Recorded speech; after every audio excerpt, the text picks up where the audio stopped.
Ассаламу алейкум, урматтуу достор. Мен азыр мынакей Ак Ордо жаңы конушунда, жаңы жол көчөсүндө, мына 32-үйдө турам. Бул жерде ким бар экен десек, же кандай муктаждыкта адам кайрылган, ошо Алинур деген кичинекей 5 жаштагы мекендешибизди биз түз байланышка да чыгып, ушундай көрсөткөнбүз. Мына азыр мен ошол кичинекей жаш үй бүлө, мына сиз көрүп турган бул квартирада жашоо өмүрүн сүрөт экендигин айтып, анан бул бизге кайрылган кайрылуулар чындап муктажбы, кандай экендигин аныктап көрүп анан кабыл алабыз достор. Анткени чындыгында кээ бир учурларда болот, баягы өтө деле анчалык өздөрүндө деле жетиштүү каражат болуп туруп деле кайрылган учурлар бар. Бирок ошол учурда мен көбүнчөсү чындап муктаж болуп турган жагдайды камтып, мына ушундай эмен жасап келем. Мына сиз көрүп турган бул эшиктен бир бөлмөлүү кичинекей батирде Асылбек менен Асылбектин келинчеги Мээрим мына ушул жерде жаш үй бүлө ушул үйдө жашайт. Алинурдун жарык дүйнөгө келген ата энеси. Бирок Алинур бүгүн 5 жашта болгону гана. Эми достор, калганын ичине чогуу кирип кабар алайлычы. Анткени бүгүн кантип күнүнө ушундай берилет, Бул негизи буга чейин жашнакай эле тамактар ичилеби? Ошол жөнүндө айтып берсең.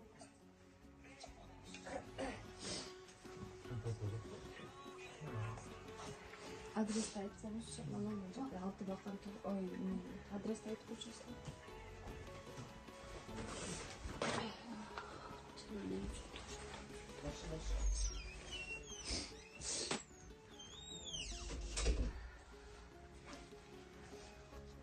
Айтып бер.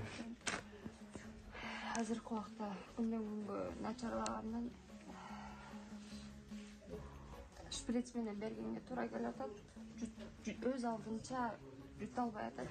Ошого биз ушинтип шприц менен бергенге аргасыз болуп атабыз. Жайдан ушинтип эмне кылабыз, анда дагы көп жута албайт. Ушундай акыбалда тамак ичебиз. Уже бир жумадан бери уже тамак ичпей, ушинтип сүт чай берип эптеп эмне кылып атабыз. Ашказанына кетип турсун деп.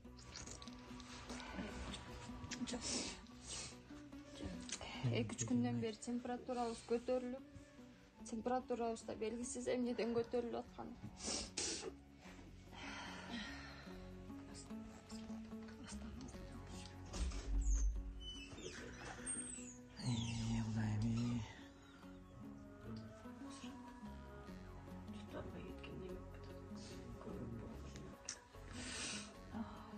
Бул минтип тамак ичип калгана канча күндөн кийин эле ушундай болду?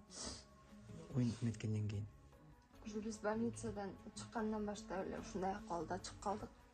Больницадан чыкканда ушундай жаткан акыбалда чыгып, ушундай акыбалда тамак ичип калдык да. Анда бир аз дагы чайнап жутуп жаткан. Анан кийин мынакей уже азыр бир жумадан бери такыр өзүнүн шилекейин жутуш дагы оор болуп атат. Өзүнүн шилекейине өзү чакалып көгөрүп кетип атат.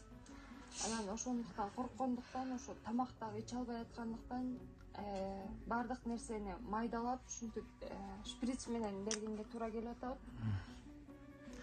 Мынакей достор, бул жерде акыбалдычы чын айтайын, мындай сөз менен жеткизиш өзү кыйын болуп атат. Мындай бунун жанында туруп көргөн адамдар мындай айттырбай эле түшүнүп, мындай мүмкүн болушунча бир кандайдыр бир эмени жасагысы келет тургандай да акыбалчы.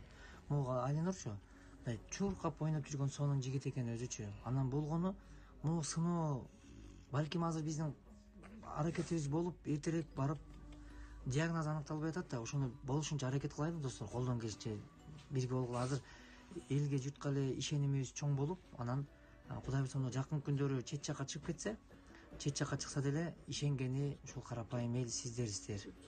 Кудай буйрса. Дуа кылып тургула, көп-көп дуа кылып, Кудай буйрса. Саламатсыздарбы, кыргыз элим. Биздин Алинурчук балабыз азыркы убакта аябай оор акыбалда жатат. Мынакей ойноп жүргөн, күлүп жүргөн, секирип эле биздин тирегибиз тушкап ойноп жүргөн эле балабыз азыркы ушул акыбалда баспай, сүйлөбөй, тамак ичпей, температура акыбалда болуп атат.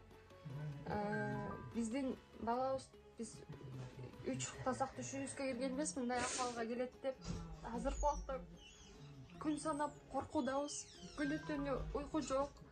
Баламдын ар бир мүнөтүн биз аябай коркуу менен өткөрүп атабыз азыркы күндө. Өтө түнү менен уйку жок, ушу балам менен карап жатабыз. Чакалып калып атат. Өзүнүн шилекейин жута албай өзү чакалып калып атат. Негизинде бул 5 жашта, Алинур балам 5 жашта, 5 жашка чейин эч кандай оору менен ооруган эмеспиз. Эч кандай проблемабыз жок болчу. Жапжашынакай соо 12 мүчөбүз түгөл тегиз бала болчу. Азыркы вакытта ушундай акыбалга жеттик. Кудайдан келген бир сыноо болуп жатат. Кыргыз элим, ошо сиздерден жардам сурайбыз. Мынакей Кыргызстандан эч кандай диагноз коюша албай коюшту. Диагнозубуз белгисиз болуп жаткандыктан чет мамлекетке чыгууга, диагноз койдурууга аргасыз болуп жатабыз. Сиздерге кайрылганыбыздын себеби акча каражатынан жардам берип коюңуздарды өтүнөбүз. Мынакей Азамат Байкеге, Кайрымдуу Бол фондунун жетекчиси Азамат Байкеге кайрылып жатабыз. Азыркы учурда ошол Азамат Байкенин жардамы менен кыргыз элинен айласы болуп, күн сайын тынбай акчаңыздар келип жатат. Кудайга миң мертебе шүгүр. Сиздерге рахмат. Берип жаткан акчаларыңыздарга рахмат. Кылып жаткан дуаларыңыздарга рахмат. Ошо сиздер себепчи болуп жатасыздар. Ошо Азамат Байкенин артында себепчи болуп жатасыздар. Менин балама сиздерден өтүнүп, жалбарып, жалынып сурайм.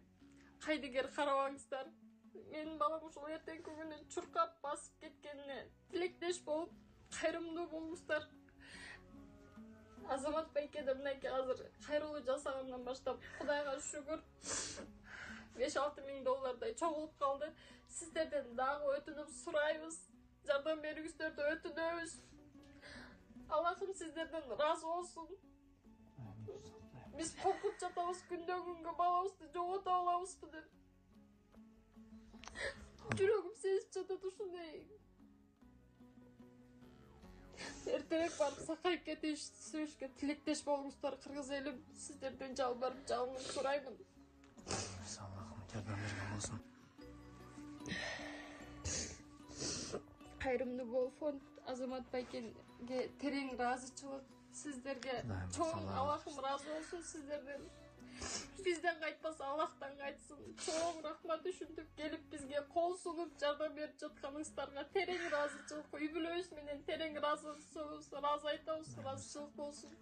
Разы болсун. Неберем, биринчи неберем болгон үчүн аябайбыз. Мен ушун басып чуркап кетине себепкер болуңуздар.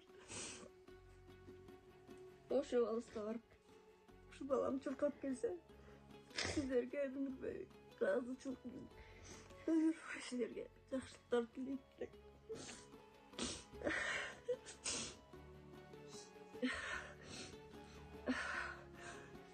Биринчи көргөн неберем болгон үчүн мага аябай ызык. Мен азыр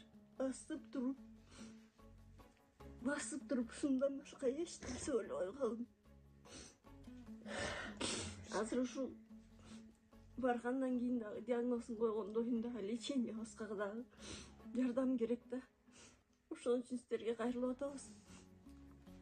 Жардамыңыздарды токтотпой, балам жакшы болгончо жардам туруңуздар. Кыргыз элим, мен ушул кызымдын баласы, биринчи этум баласы. Кызым азыр ушундай акыбалда отурат. Чуркап ойноп жүрүшкөн баласы. Ушинтип 3 айдан бери баспай калды. Бул кызымды көргөн сайын менин жүрөгүм ооруйт. Айланай кыргыз элим, колуңуздан келсе кайрылуу кылып жасап атат ушу Азамат балама да чоң рахмат. Ушинтип үйгө келип, булдан убактысын бөлүп кайрылуу жасап биз сырт жака чыкканга муктаж болушуп атат. Сиздердин жардамыңыздар менен биз ошо чет өлкөгө барып туура диагнозун койдуруп лечение кылсакпы деген үмүттөбүз. Сиздерден түшкөн акча ушу баланын жакшы жагына жарап, элге бир аман эсен буттан туруп келсе кыргыз элиме пайдасы тийген балдардан болуп өссө деп тилейм. Кунагыйымдын ичкени илиң, жегени желим. Kolu işke же тамакка ашка барбай калды. Баарыбыз ушинтип ушунун өмүрүн тилеп отурабыз. Күн десе күн деп сыстап, кызым менен күйөө балам күнү түнү башында отурушат. Жалган сайын жүрөгүм ооруйт, айланып кетейин кыргыз элим. Ушу балама бир жардам кылып койсоңуздар экен. Сиздерден өтүнөрүм, дуаңыздар кабыл болсун. Элиме чоң рахмат, алкыш айтам, миң мертебе алкыш айтам. Elim бар екен ушинтип тынбай акчалар түшүп атат. Ага да рахмат. Бул үй бүлөнү көрүп өзүм жүрөгүм сыздайт. Мен да үйдө отуруп кызыма звонок кылган сайын жүрөгүм ооруп, ушу баланы көргөн сайын биз да ушинтип ыйлап отурабыз. Кудайым Аллах жардам берген болсун, эже. Кудай жардам берсин.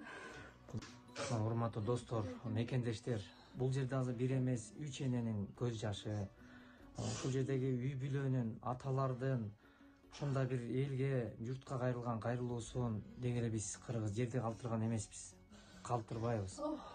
Мен ошол эл аркабызда эл бар экендигине, бүгүн канчалаган мекендештер ден соолугу жакшырып келатат, анан ошо кичинекей чырпыктай болгон Алинур эртең чынар болот деп үмүтүбүз чоң достор, мекендештер. Кыргыз эч убакта кыйынчылыкта таштаган эмес, мына Кудайга шүгүр. Уучубуз кур эмес. Биз ынтымак менен, биримдик менен көп кыйынчылыктан чыгып келгенбиз. Бирок мына үй бүлөнүн бул сыноодо турган сыноосунда биз колдон буттан алып, мына Кудайга шүгүр, 2-3 күн аралыгында мына 5-6 миң доллар чогулуп калып атат. Бул деген чоң адамгерчилик. Биз силер бизди көрүп, кайрылган кайрылууну көрүп, бирок биз силерди көргөн жокпуз. Бирок кайдан жайдан Аллахтын жардамы менен, силердин себепкерлигиңер менен туш тараптан дүйнөнүн булуң бурчунан мындай кичпейилдик менен, адамгерчилик менен жөнөтүп жатасыңар. Бүгүн бир тууганга бир тууганда эле бир аз тыйын бериш кыйын болуп турат, бирок ошентсе дагы эртеңки акыретибиз үчүн деп берип жаткан. Анан мен ушул видеодо кайрылган кайрылуудан бери менин WhatsApp'ыма да тынбай Алинур кантип калды, бүгүн барып берип коесуңарбы? Ошо баланын жакшырып кеткенче Азамат, өзүң бир ишти колго алсаң аягына чейин туруп бересиң го, ошондой кылып туруп, биз да турабыз, улам акчабызды салып турабыз деп дем күч берген элге мен ыраазычылык билдирем. Аябай терең ыраазычылык. Ушул өзүңөрдүн мындай уулуңардай көрүп, кыргыздын уулу деп биримдикте туруп, мына ушуну ойноп күлүп, бүгүн ушундай жаткан канча мекендештин кайра күлкүсүн көрсөтүп келесиң Азамат. Ошентип Алинурдун бизге бир күлкүсүн, оюнун, ойноп аткандарын көрсөтө турган күнгө жеткизсин. Ошого сен барып бер, биз сен аркаңда туруп берели деп кайрылган эл турат. Ошон үчүн достор, келгиле ушул экран алдындагы реквизит мына ушул үй бүлөгө таандык. Ушул энелердин, ушул үй бүлөнүн батасын алып, ушу сонун бала эртең жигит болуп жакшы чоңоюшуна бир себеп болойлу. Аллах Тааланын алдында биз баарыбыз бирдейбиз достор. Ошон үчүн биз эми мен дайыма айтып келем. Биз акыретте сом менен эмес, доллар менен же евро менен эмес, биз акыретте сооп менен сотолошот экенбиз. Ушул учур сааттардан сунган колуңуздан пайда болгон сооп сиз үчүн жакшы, биз үчүн жакшы, ден соолук жакшырып кетиш үчүн, Алинур үчүн жакшы. Ошон үчүн колдон келишинче кол сунуп турайлы достор. Азыр загран паспорттар бүтүп, документация толугу менен бүтүп, мына жакын күндөрү чет өлкөгө эртерээк жөнөтүп жиберүүнүн аракетин жасап жатабыз.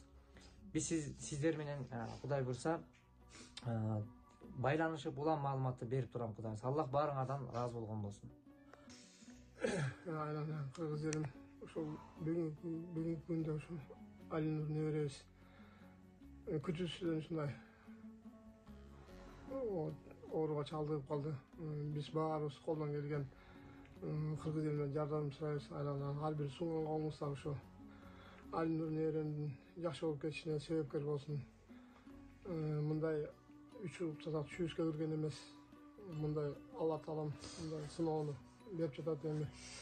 Баары Алла Тааланын колундабыз деп аткан Аллам шыпасын берип, аман эжен тезирээк сакайып кетсин. Ушул неберем ар бир салган тыйыныңыздар, ар бир эмеңиздер ушул неберемдин жакшы болуп кетишине себепкер болсун. Кыргыз элим, суранам сиздерден. Урматтуу кыргыз элим, мына биз неберебиз Алинурга ушундай бир башында аябай бир кыйынчылыктар түшүп атат. Ошо силердин мынакей аз элек убакытта бир кайрылуу жасап элек. ушул кайрымдуу фонд Азамат Баймат чогуу кайрымдуу атынан жазат элек мынакей буюрса кыргыз элибиз колдон келишинче жардам берип атасыздар. Силерге ушул динимдин юбилейсинин атынан терең ыраазычылыкты билдиребиз. Силерге рахмат. Ушул үйүңүзгө берген жардамыңыздар жакшы жарап, ошо аман эсен баарланып келсе экен деп Кудайдан тиленип, силерге дагы ыраазычылык айтып, аябай мындай юбилейибиздин атыбыздан, бүт туугандарыбыздын атыбыздан ыраазычылыкты билдиребиз кыргыз элим. Assalamu alaikum kırgız elim. Şu Alimnur balam sır kolgap kalıp şu tez aranın içinde Indiya memleketine geçiş gerek bo'ldi. Azıp жырда şu dokumentlerimiz bari bitip kaldı, загран pasportlarımız. Şu Azamat eken jardam menen buyursa bir jumanın içinde Indiyaga uçkan edabыз. Şu barыңыздардан жардам сурайбыз. Жардам беріп жатқан кыргыз элиме барыңыздарга рахмат. Аллахым сиздерден разы болсун.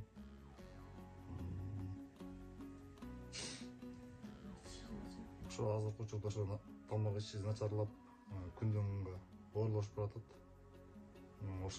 Ошондуктан тез арада учуш керек болуп атат чет мамлекетке. Ошол кыргыз элимен жардам сурайм.